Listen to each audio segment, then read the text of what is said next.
छोले भटूरे वाले की कहानी। एक समय की बात है, एक छोटे से गांव में बलदेव नामक व्यक्ति रहता था।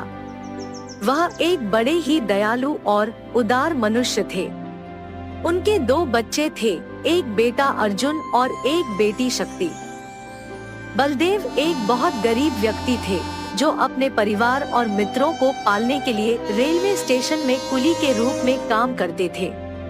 हर दिन वे बहुत सारी मेहनत करते थे ताकि उनके बच्चों को रोजी रोटी की कुर्बानी न देनी पड़े। जैसे जैसे दिन बीतते गए, उनकी उम्र बढ़ने लगी और उन्हें रेलवे स्टेशन में भारी बोझ उठाने में कठिनाई होने लगी। एक दिन स्टेशन मास्टर ने उन्हें देख लिया और उनके कुली लाइसेंस को रद्द कर दिया। वह उनके काम का अंतिम दिन था, रेलवे स्टेशन पर कुली के रूप में काम करने का। उन्हें अपनी पत्नी को यह सब बता नहीं पाए क्योंकि उन्हें उससे भी अधिक दुखी और बेचैन देखने की चिंता थी।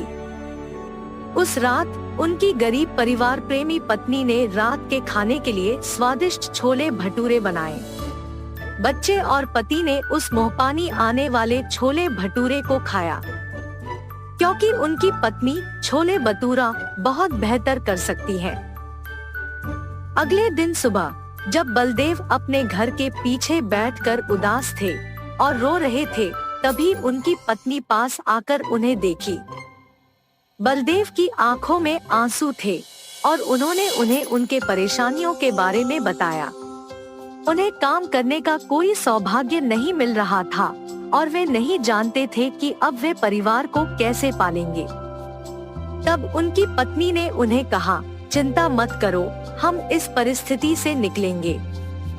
बलदेव ने बहुत कोशिश की, अलग अलग रास्ते ढूंढने की, लेकिन कोई सार्थक उपाय नहीं मिल रहा था। उन्हें तो यह भी नहीं पता था कि उन्हें क्या करना चाहिए और अपनी परेशानियों का सामना कैसे करें।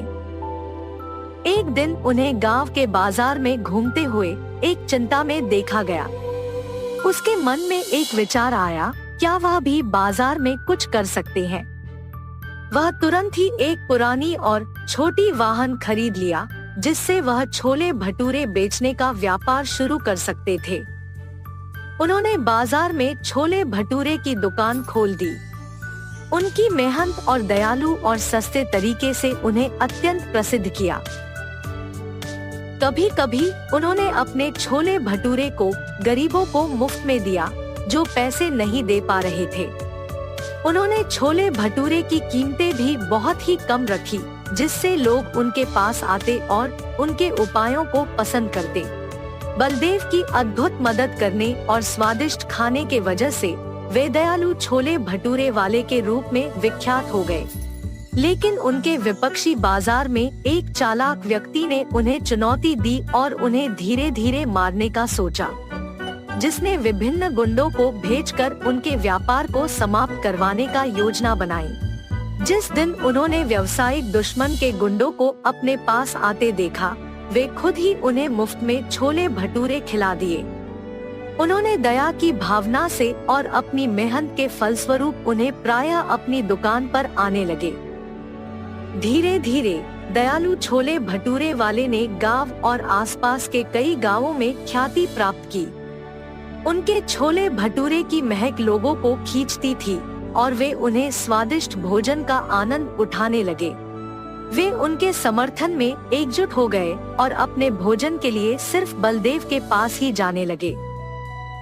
चालाक व्यक्ति अपने समर्थनियों को बनाकर व्यापारी द्वारा बलदेव का सामर्थ्य खत्म करने का प्रयास करते रहे, लेकिन उन्होंने उन्हें दयालुता से स्वीकार कर लिया और उन्हें भी छोले भटूरे खिला दिए।